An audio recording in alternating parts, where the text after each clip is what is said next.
The conditions inside the Azovstal plant are, as you say, absolutely horrendous, and they are getting worse all the time. The humanitarian situation is extremely dire. We have seen this being played out, really, almost in slow motion. We've seen things posted on social media over the last few weeks. We've seen fighters inside who've lost limbs, others who have wounds that are starting to rot. They are gangrenous because they can't get the medicine and medical treatment that they need. And of course, inside with them are, we think, about 200 civilians. What happens to those people, we simply don't know at the moment. They are trying to negotiate another ceasefire. The diplomacy on that front is faltering.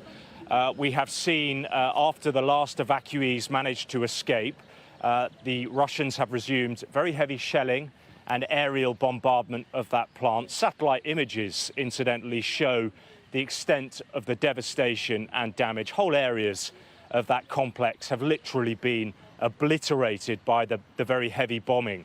Now, I was in Zaporizhia yesterday and I spoke to a number of people who'd managed to escape, and they described the trauma of what it was like to be inside. Many of them were getting off the buses after they arrived in the relative safety of the UN reception point, which had been set up in a shopping centre. They were confused in some cases.